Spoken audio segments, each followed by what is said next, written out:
All right, friends. Today we're playing this game right here, Universal Studios Theme Park Adventure on the Nintendo GameCube. It aims to be not a one-to-one, but a spiritual kind of. This is what Universal Studios is like.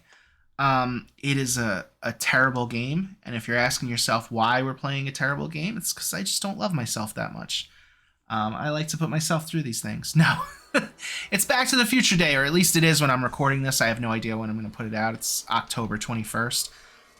Maybe if I don't edit this together in time today, I'll put it out on November 12th, because I always felt like November 12th ought to be Back to the Future Day.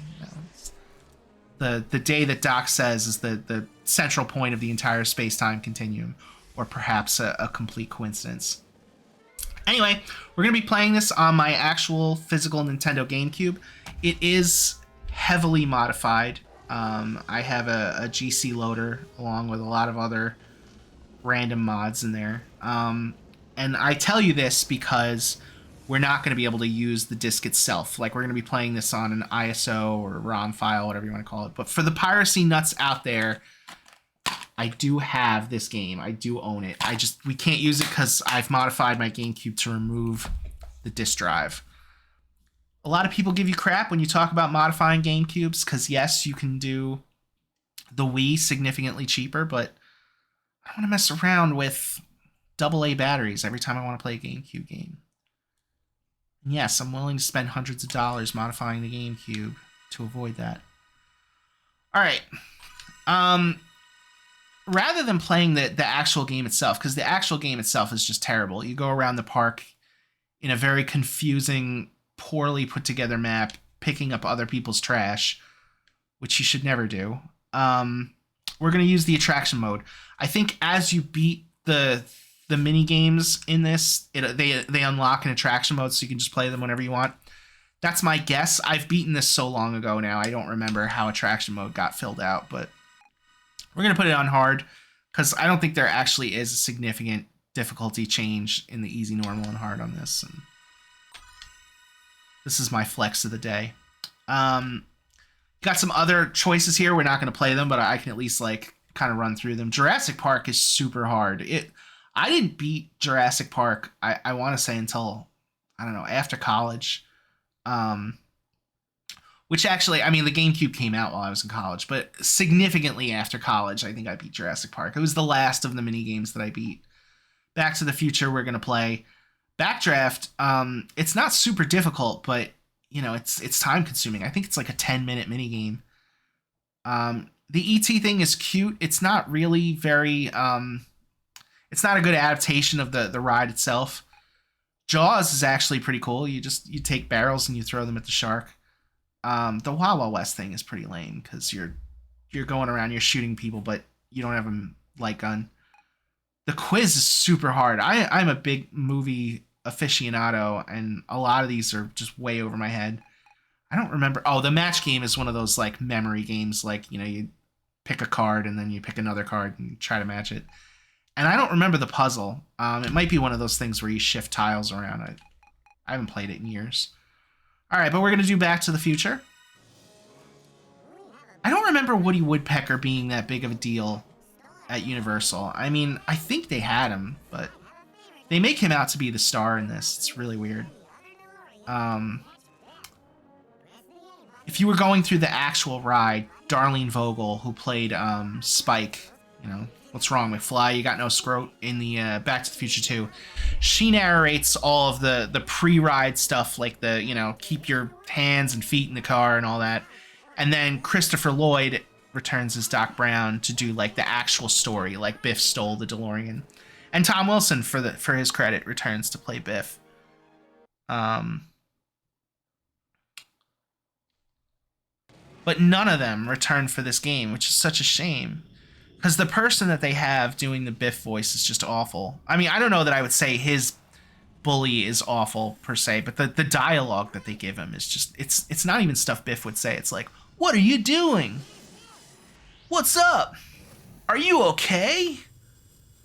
And Biff would never say any of that stuff. First of all, are you okay? Sounds like he's concerned about me. Biff would never be concerned. So anyway, here we go. We have to bump Biff. In the ride, you only have to bump him once. In this, you have to bump him many, many times. Which is a bad plan, because from the perspective of his car, we're ramming a nuclear accelerator. You know, the back of the car there with Mr. Fusion. And from our car, that's where all of our, you know, like, that's the hood of the car. That's where we've got our automotive parts and everything. I don't know. Way to strand ourselves in time. There was Jaws 19. There's a lot of... This is the most detailed part of the whole thing, and then the rest of it is just, you know, a blue track and a red track, but I think this is the Griffith Observatory tunnel that they take in Back to the Future 2. I actually drove through there with my brother. It was very fun. Not... I mean, it's just a tunnel, but, you know... Like, they wouldn't have Back to the Future banners all over this. I think I'm actually doing pretty poorly. It's hard to talk and play at the same time. I'm not used to it. I think I record gameplay like once every other year at this point. Like I was saying before, there's just so much detail in 2015. Ugh. And then there's just a blue track with 2 textures repeated over and over. Did I hit him? No, right? Ugh. Once you mess up once, it's just, you know, just mess up over and over again. If I could give you any advice, and I know I don't look like the person who should be doling out advice on this, but I am actually pretty good at this when I'm paying attention. It would be to try to stay as straight as possible, so that you can be as fast as possible and hit him. The more turning you do, the more you're just going to slow yourself down. I know you're sitting there thinking, why does he not just drift? Like, the L and R buttons are for drifting. This DeLorean can't drift for crap. The real DeLorean probably couldn't drift very well either, but they're almost useless buttons in this. Maybe I'm wrong. Maybe I'm just not doing it very well. I can accept the idea that I'm not very good at this. Eek! Alright, we are going to have to play this again, because there's no way I'm beating him in time, but... I didn't like that they put 2 prehistoric eras in here. Like I said before, it was just the blue track and the red track. I'm not talking about this. This is an adaptation of the ride. They had to do it. But in the actual ride, it should have been 1885. Like, there was no reason to have just a generic Ice Age thing when we could have gone through something from the movie like 1885. And it would have been visually interesting, too. A lot more than just the dark blue cave. It was very light in this. It was very dark in the thing. Maybe I'll put the ride footage up as I'm playing, just so you can get an idea. Oh, we're doing this again. I'm not even going to stop the recording. We're just going to go through again. Continue, yes. Okay. I love that. The look of the DeLorean when it's doing that. It's gorgeous. Okay. So this time we're gonna focus a little bit more. This was my favorite ride at Universal, and I was always really bummed out that they took it out, especially for The Simpsons, which was not even a Universal property then or now. But now it was bought out by Disney, which makes it even worse. You know, way to promote the competition. Jaws 19. This time it's really, really, really personal. As horror movies go, Jaws has actually not had... I mean, it should never have really had sequels, but they at least stopped at 4. A lot of the other horror franchises go well beyond that. He can drift really well.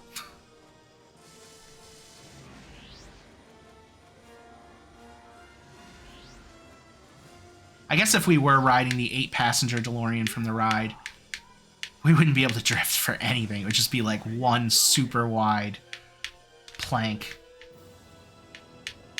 Come on. Come on. I think I clipped him there.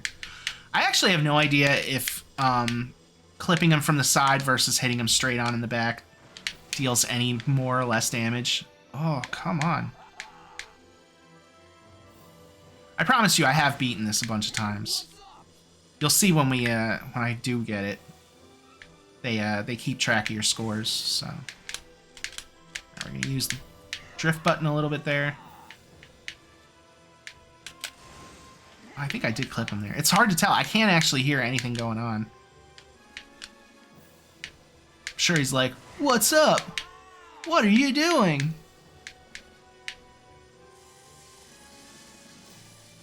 I'd actually love to see if somebody, like, I'm sure Tom Wilson wouldn't do it, but if Tom Wilson could record better lines for this, and then somebody could just ROM hack them in, that would be amazing. The one major criticism I have of this, beyond Biff's dialogue, is that they didn't bring back the dinosaur, or they didn't adapt the dinosaur. The dinosaur was the most iconic thing about this ride. Like, as a matter of fact, the T-Rex from this was on all of their marketing materials, all of their merchandise back in the day. A lot of their vintage or like retro merchandise that they do now has the dinosaur on it, but they replaced it with the Jurassic Park dinosaur, which makes sense, but you know, it was such an iconic part of this ride. There's no reason to leave it out. Ugh. 18 seconds, come on. Come on! I really thought that was going to be the last hit that I had to do. This should be it, though. We're going to get him. Yeah. Biff gets arrested here. In the other one, he gets pulled away by security. Like, in the ride itself, he gets pulled away by security, but this is cool. So, yeah. Just keep your thumb on the accelerator button. That's A. Every once in a while, if you're going into a turn, try to pull the thumb off just so that you slow down a little bit. I wouldn't recommend hitting the brake. If you want to hit those drift buttons, I mean, they don't do a lot, but try. I don't know. Otherwise, you should be able to get through this pretty easily. The rest of the games, I mean, they're relatively easy. Jurassic Park is hard, but you can see I've beaten this a few times. How did we stack up this time on hard? Okay, not my best time, not my worst either. My best time is 2:46.51. This was, what was that, 2:51? It went away before I could see it, but whatever. Yeah, we're gonna save this because we won. But that was Back to the Future on Universal Studios Theme Park Adventure. Universal, I would implore you to bring this ride back, if for no other reason, to just honor your own legacy. Come on, like, it's Back to the Future. It's one of the greatest, most iconic movies Universal has put out, at least in like recent era. Like, it belongs right up there, shoulder to shoulder with E.T. You know, like, I know they make their money on Harry Potter, which is not even a Universal property these days. I'm not saying take that out, but taking out Back to the Future and Jaws was just, it hit home so hard. It was awful. Anyway, until next time, until maybe like next year when we do something else for Back to the Future Day, I'm Vinny Sabatello, and thanks for watching.